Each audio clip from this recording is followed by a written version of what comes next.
Voilà, on va faire cette capsule des SPSS ensemble. Mais je voudrais aussi qu'on commence par les notions basiques en statistique, ce qui nous permettra de faire très bien les choses en statistique. Alors, vous devez comprendre une chose, c'est que il faut toutefois avoir les cours sur l'initiation à l'analyse des données statistiques. On va définir certains concepts dans notre planning. On va introduire les logiciels, on va définir les concepts et on va voir aussi comment organiser les données pour des modalités d'analyse afin de mieux les analyser. Alors, comment on va faire? J'espère que vous avez déjà vu des tableaux comme ça sur Power BI avec des données. Vous vous posez des questions, comment est-ce qu'on arrive à avoir ces données comme ça? Ce sont juste des données brutes qu'on a amenées et du coup, ils ont analysé ces données brutes et c'est ce qui a donné ces genre de tableaux de bord avec des localisations.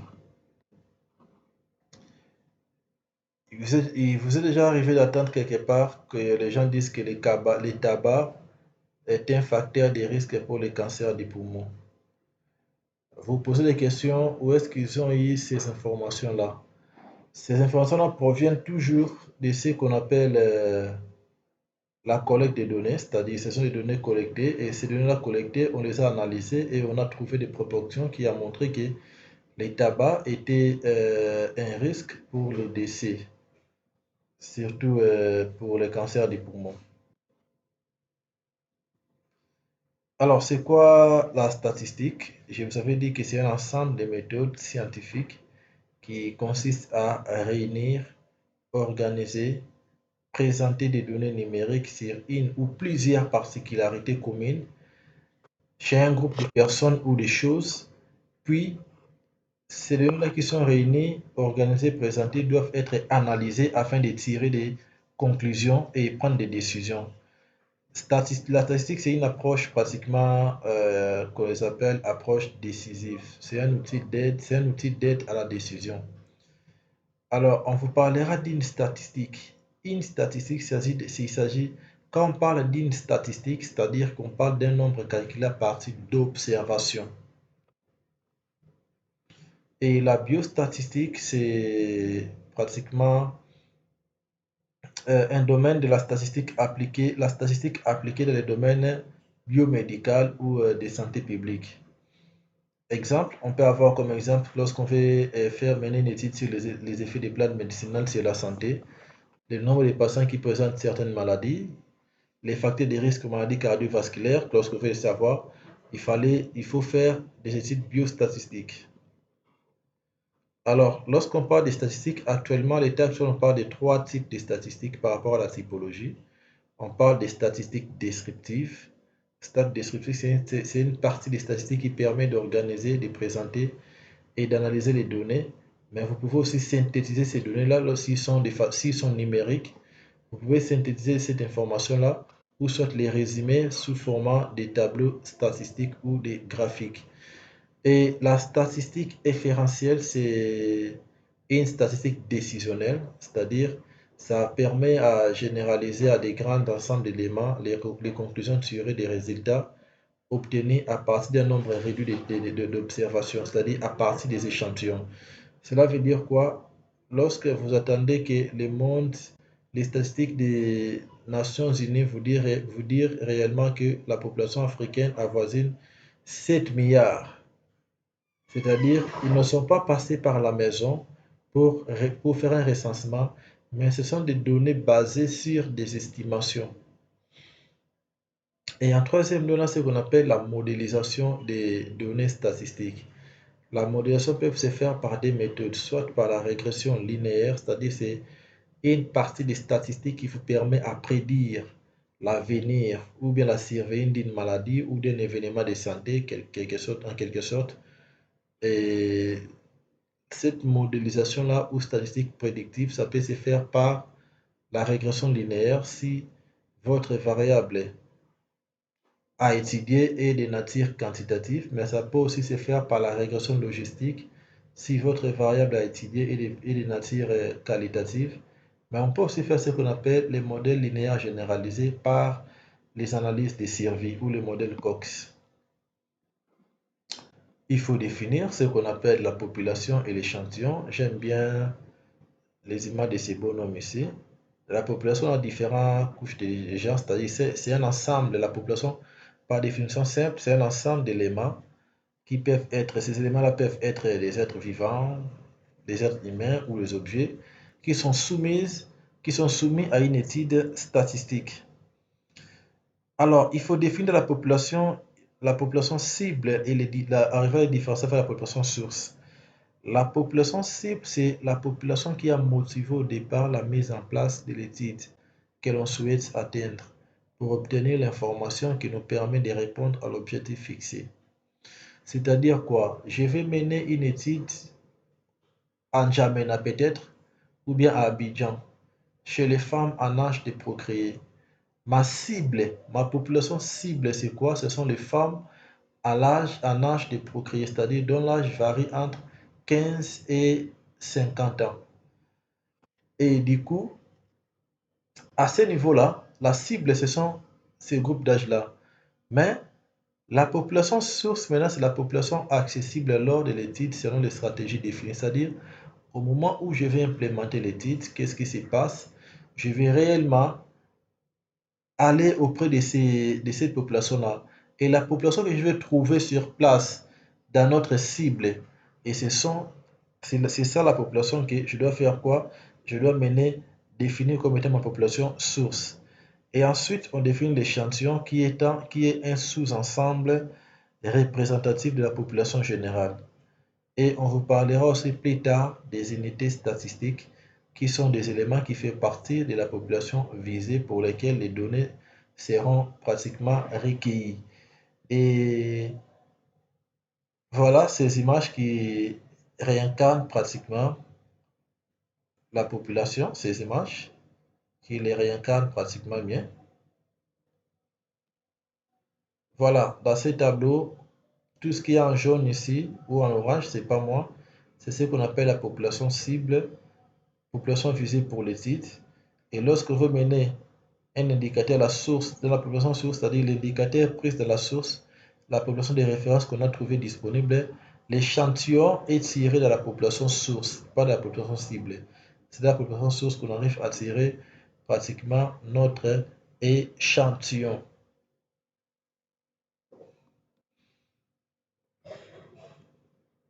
Alors, définissons les variables. C'est quoi une variable? La variable, pratiquement, c'est une caractéristique. Ce sont des caractéristiques différentes selon les individus ou les unités statistiques. Et une variable contient ce qu'on appelle des modalités. Ces modalités-là sont des différentes valeurs prises par une variable.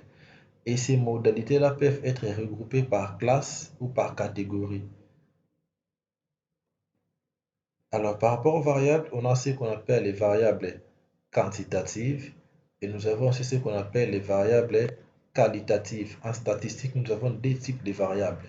Il y a une qui sont quantitatives et il y a les autres qui sont comment qualitatives. Alors, c'est quoi une variable quantitative? Quantitative, c'est déjà la quantité.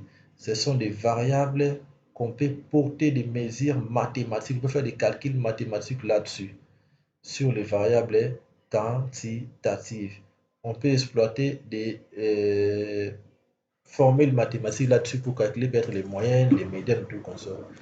Et les variables quantitatives sont subdivisées en des grandes catégories connues, mais ces derniers temps, on ajoute une sous-catégorie qu'on appelle temporelle. Dans les variables quantitatives, on a ce qu'on appelle variables quantitatives continues, c'est-à-dire ce sont des variables quantitatives qui prennent en compte des valeurs de type numérique, des valeurs de type des entiers et les décimales. Et sur ces variables-là qu'on arrive à porter des mesures mathématiques. Et on a encore un autre type de variable qu'on appelle variable quantitative discontinue. C'est-à-dire c'est un sous-type de variable quantitative qui ne prend en compte que les données qui sont de quelle nature, qui sont des natures entières, pas les décimales. Et ces données-là, on peut facilement les dénombrer. Quels sont les exemples qu'on peut avoir pour une variable quantitative continue? L'âge de l'individu, pour dire que si l'enfant a 2 ans ou 5 ans, alors il faut prélever son âge le jour de son anniversaire. En dehors des dates de ses anniversaires, ce n'est pas pratiquement euh, l'âge, disons, vrai. La taille, les poids, ça fait partie des variables quantitatives continues. Et pour ce qui est discontinu, c'est le nombre d'enfants dans une maison, dans les ménages, le nombre de ménages dans une rue, le nombre de véhicules qui passent dans une autoroute, ça fait partie des variables quantitatives discontinues. Un sous-troisième type qu'on appelle des variables, c'est ce qu'on appelle les variables quantitatives temporelles, c'est-à-dire ce sont des variables qui mesurent les unités du temps. Ils prennent des mesures par rapport aux unités du temps. Alors par ça, il y a ce qu'on appelle, il tient en compte des durées, l'instant de début de la maladie, c'est ce qu'on appelle pratiquement le temps de l'entente d'une maladie. On veut voir quand est-ce que la maladie a commencé et qu'on sort, c'est par là, c'est ce qu'on appelle les variables quantitatives. Qualitatives, ce sont les variables qu'on ne peut pas exploiter de façon mathématique, c'est-à-dire on peut les exprimer, ce sont des qualités exprimables. Et qualitatif a 3 sous-types. Et parmi les sous-types de qualitatifs, on a pratiquement les qualitatifs qui sont de nature ordinale, on a les qualitatifs qui sont de nature catégorielle ou nominale, et les qualitatifs qui sont de nature binaire. Ordinal, pourquoi? C'est parce qu'il obéit à un ordre donné. Par exemple, le niveau d'études des individus, ça fait partie des variables qualitatives ordinales. Catégoriel, c'est parce qu'il n'obéit pas à une hiérarchie ou ordre donné. Par exemple, la nationalité, la race, la couleur des yeux, la couleur des cheveux et consorts.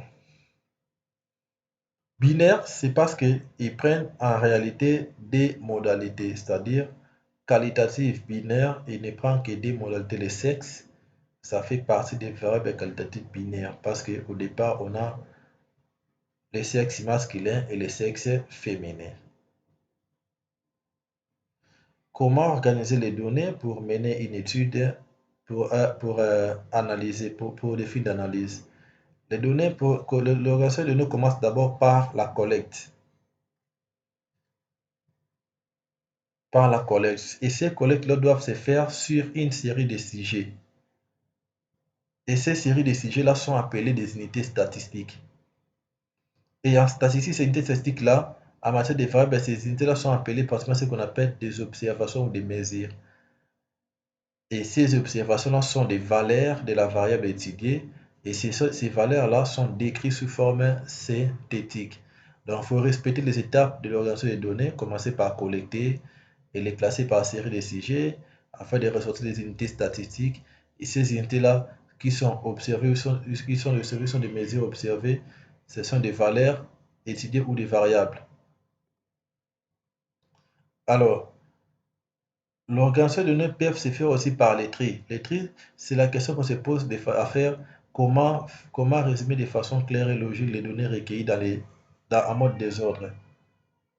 À ce niveau-là, comment recueillir ces données-là? Alors, les données, pour mieux les résumer, il faut pratiquement arriver à les trier. Les tri a un objectif. L'objectif, c'est quoi pour les tri? On va sur le terrain, on requête les données. Il y a peut-être, c'est juste par rapport aux enquêtes papier, peut-être on s'est fixé l'âge que les sujets doivent être insérés à l'étude. On se dit réellement que non, ce sont des sujets dont l'âge varie entre 12 ans et 64 par exemple. Avec la collecte des données électroniques, on peut paramétrer ces niveaux-là pour que ce soit une question très paramétrée. Mais avec d'autres données, on peut aussi la laisser comme ça.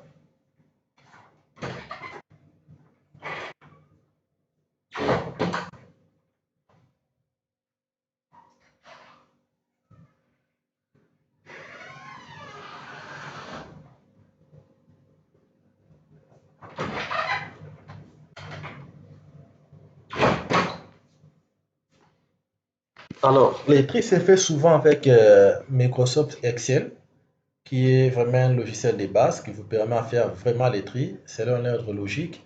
C'est-à-dire, vous pouvez faire un tri décroissante ou un tri croissante. Alors, à part les tri, vous pouvez aussi regrouper les données en classe ou soit dénombrer les effectifs et calculer les fréquences. Parce que si les données sont regroupées en classe ou catégorie, c'est à ce niveau-là qu'on arrive maintenant à dénombrer les effectifs et on calcule directement les fréquences. Alors, voyez comment on fait les tri.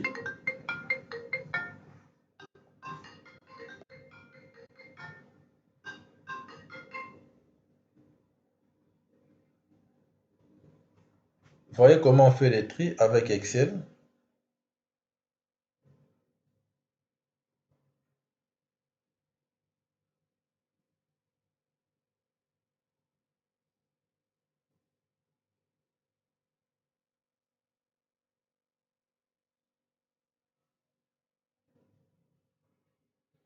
Voyez comment on fait les tri rapidement avec Microsoft Excel.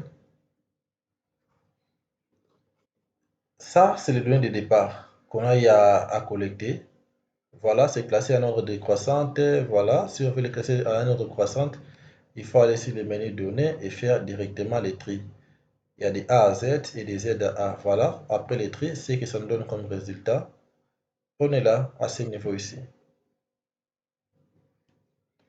Les tri a pour rôle, ça vous permet à détecter les données aberrantes. Les données aberrantes sont des données qu'on n'a pas suggéré à voir, c'est-à-dire on devrait collecter les données sur les sujets dont l'âge varie entre 12 et 64 ans. Mais on remarque que dans la base de données, après avoir fait les tri, des données aberrantes. On voit les sujets d'autres qui ont l'âge autour de 95 ans peut-être, 80 ans, alors que ce n'est pas la tranche d'âge qui a été voulue. Deuxièmement, ça nous permet d'avoir les données manquantes. Ça, c'est beaucoup plus les filtres qui vous permettent de faire ça, si on filtre ça, les vides, les données manquantes. Et en troisième lieu, ça vous permet aussi à détecter les erreurs de saisie. Là où il peut être écrit l'âge des individus à 19 ans, par erreur de saisie, on écrit ça comment 90 peut-être, bien 91 ans. Ça vous permet aussi à compléter ou nettoyer la base des données. Alors, les recoupements en classe de données, ça se fait réellement au niveau des variables quantitatives sur un grand échantillon. C'est-à-dire, vous voulez classer vos séries, les sujets en fonction des classes d'âge, des tranches d'âge. Il faut d'abord diviser votre série de données en classes, définir les bornes de ces classes-là, faire les choix des bornes, mais après avoir fait ça, il y a ce qu'on appelle toujours une perte d'information liée à cela. Alors, les choix des classes, c'est fait à fonction des amplitudes, qui peut être une amplitude égale, mais aussi à fonction des effectifs égaux. Il y a des nombres irréguliers de sujets par classe, c'est-à-dire les intervalles irréguliers qu'on peut en avoir, mais il y a aussi des échelles de convenance qu'on peut avoir plus tard. Voici les tableaux des classes après avoir regroupé les données en classes. On a ce qu'on appelle les effectifs qui sont là, les effectifs relatifs, c'est-à-dire réels qu'on pouvait avoir. Effectif relatif, c'est quoi? Quand on fait pratiquement ici.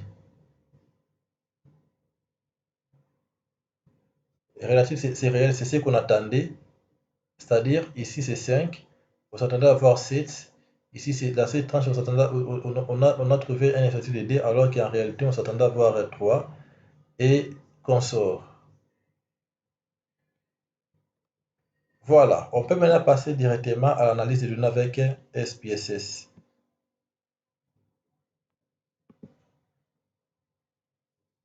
J'ai lancé mon logiciel SPSS.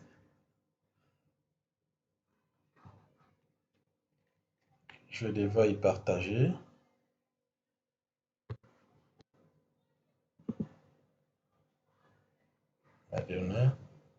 Voilà, j'ai la version 25, c'est comme ça qu'il se lance, SPSS.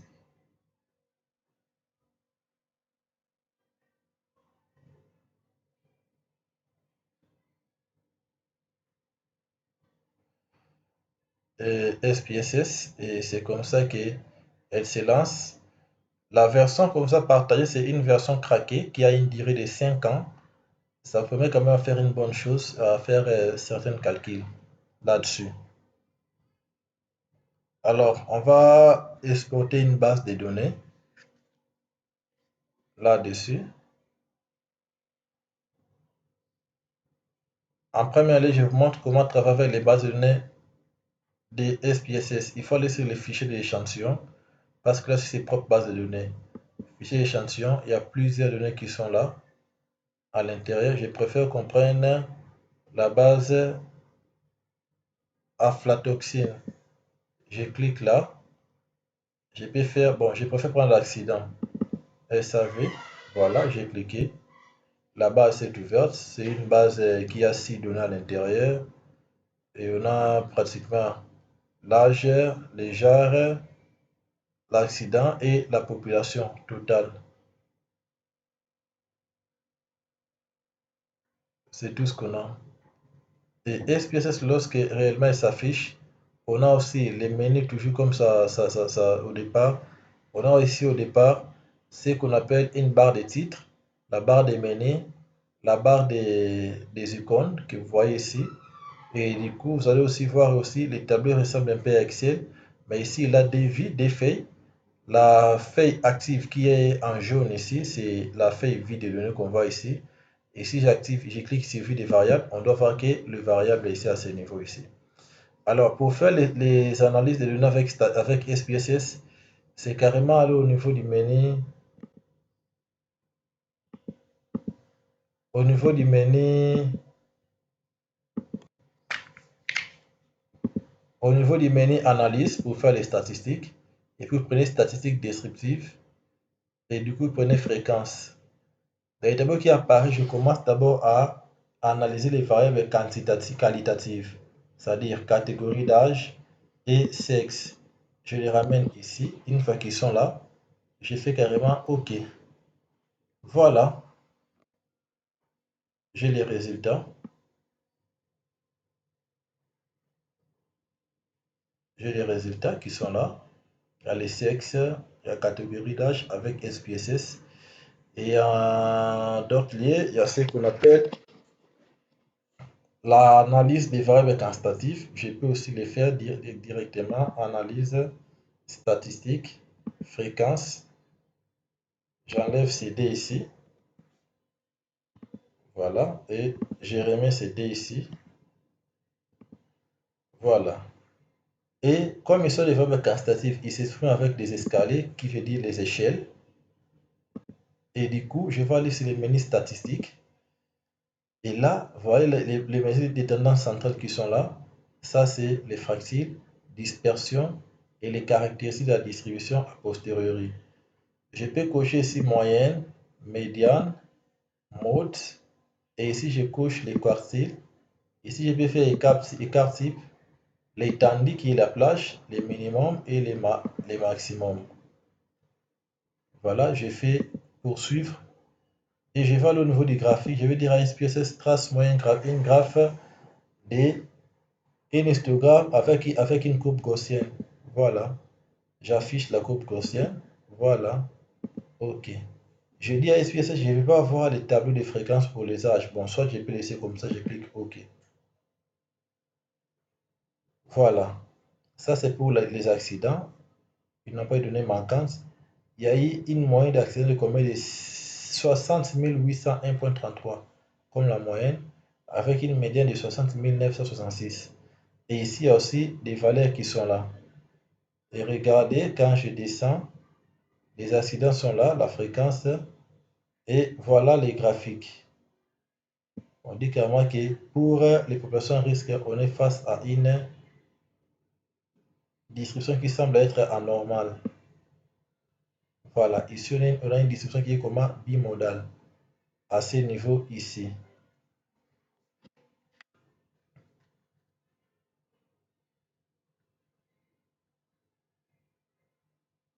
À ce niveau ici. Alors, je nous invite à voir comment exporter une base de données Excel via SPSS. Je peux aller ici, je crée une nouvelle feuille. Voilà, tout est créé.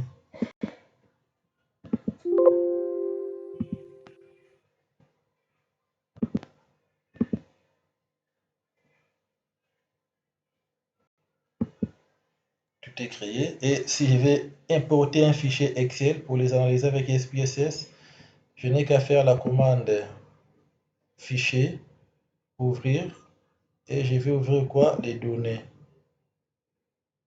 Dans le volet données, je vais aller chercher le type de fichier que je souhaite ouvrir. C'est un fichier Excel. Je l'ai mis où? C'est dans le répertoire Download. Je vais dans Downloads. Voilà. Je cherche le fichier nommé Stata Webin. Il est là. Je le prends. Et du coup, je vais ouvrir ces fichiers-là. Je patiente. Et la barre de menu qui apparaît, il faut toujours vérifier les feuilles de calcul pour s'assurer que vous êtes dans la bonne feuille. Voilà, ici c'est une feuille qui a les codebooks. Ici c'est la feuille qui concerne données data 1. C'est bon, je suis dans la bonne feuille. Et du coup, tout est bien ici. Je vais cliquer sur OK.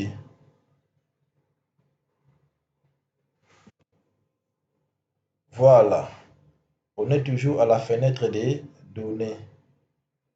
Fenêtre des données, je vais entrer sur la vue des variables.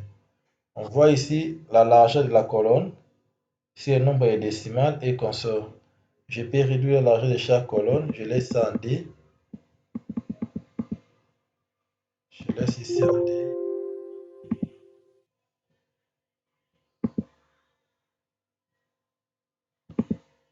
Ici aussi en D.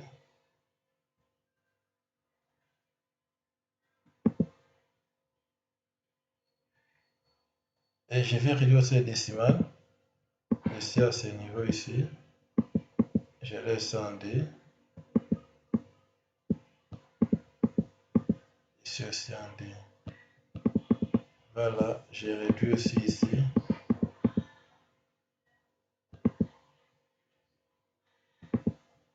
Bon, je vais laisser la largeur à cette taille ici, c'est bon. Et du coup, je peux revoir ma base de données, la vie des données. Voilà, c'est comme ça qu'elle se donne. J'ai toutes ces données ici. La base a été partagée. Tous ces variables ici avec les boules sont des variables qualitatives. Des boules ici, ce sont des variables qualitatives qu'on doit ressortir les fréquences et qu'on sort. Avec les échelles, ce sont des variables qui sont comment? Quantitatives. Alors, comment on doit faire les analyses pour ces variables? Je commence toujours avec les variables qualitatives. J'ai fait analyse, stats, descriptif, je prends fréquence. Je vais prendre tout ce qui est qualitatif. Je prends, je les amène ici. Je prends la deuxième, je les amène ici. Je prends aussi starting, je les amène ici. Et j'ai fait OK. Voilà, j'ai tous les tableaux des statistiques données à ce niveau ici. Voilà. J'ai toutes les articles, les tableaux statistiques que je vais utiliser à ce niveau ici. Et s'il faut faire pour les variables quantitatives, je dois aussi faire la même chose. Je vais analyse, stat descriptive. Je reprends encore. Je peux prendre ici. Jusqu'en bas. Je les ramène ici. Et je prends ici jusqu'en haut. Je vais les faire partir du tableau. OK, ils sont partis. Je décoche cette case ici. On a écrit afficher les variables des fréquences pour éviter d'avoir. Je ne vais pas avoir les longs tableaux. Je vais décocher ça. OK. Et j'ai fait statistique. La statistique, je vais faire quoi? Je vais faire la moyenne, calculer la moyenne, médiane, mode, quartile. Et dispersion, j'ai fait quartile et plage. J'ai fait minimum et maximum. C'est bon.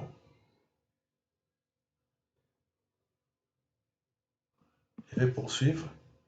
Je dis à SPSS de me faire un graphique, un histogramme pour chaque variable prise.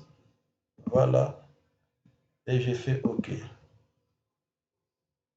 Les tableaux là, je crois que ça c'est pour l'âge, c'est 25 ans. Ça c'est pour la taille, ça 50. Ça, c'est pour le poids. Moyen, c'est combien? 51. L'âge de l'enfant, c'est 29 mois. Et ici, je crois que c'est les revenus qui est à ce niveau. Et je dois voir réellement les, la courbe pour voir ma distribution. Voilà. Ce n'est que la taille qui a une distribution normale à ce niveau ici. C'est vraiment symétrique. Voilà. Tout est là.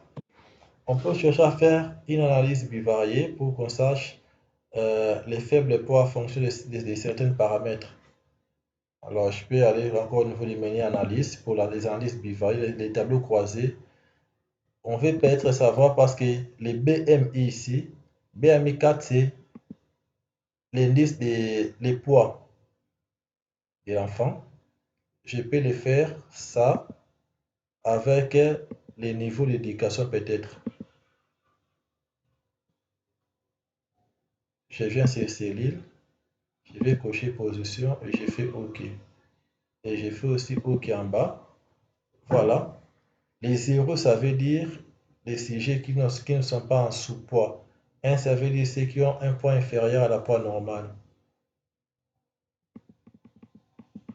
De même, le niveau d'éducation, ce sont 0 ceux qui n'ont pas étudié, 1 ce sont ceux qui ont étudié. Et ça me donne pratiquement les effectifs et les pourcentages. Parmi les femmes qui n'ont pas étudié, 0, ils étaient au nombre de 3155 femmes qui n'ont pas étudié. Et parmi eux, 2531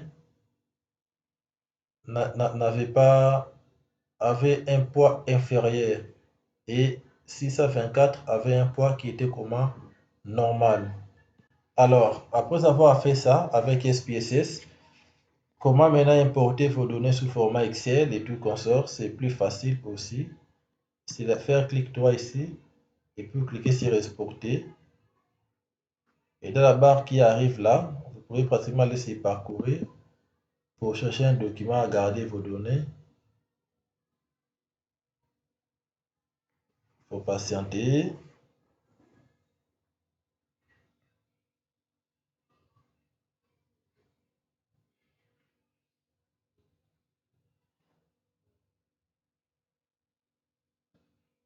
Ça prendra un petit moment. OK. Vous nommez votre résultat, mais vous appelez ça BMI Results. Vous créez un nouveau dossier peut-être. Vous appelez ça BMI.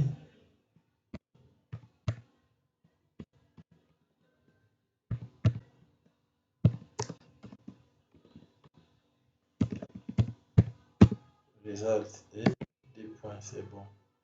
Et du coup ici, vous cliquez sur enregistrer. Votre type de fichier, moi ici j'ai pris le type de fichier quoi, Excel 2007 version intérieure, mais vous avez plusieurs types de fichiers ici. Qui si vous souhaitez l'enregistrer, même Word, c'est le format RTF. Moi je préfère vraiment Excel. Et quand c'est bon ici, je clique ici OK. Voilà.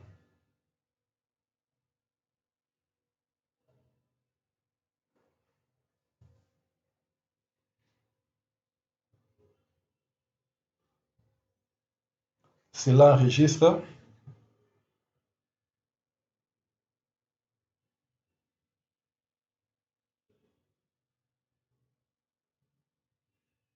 Il faut seulement patienter.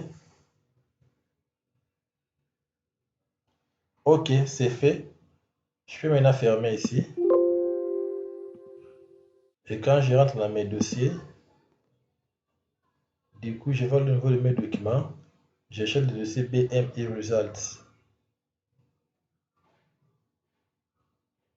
Download peut-être. Voilà, il est là. BMI Results, il est là. Quand j'ouvre, il est là.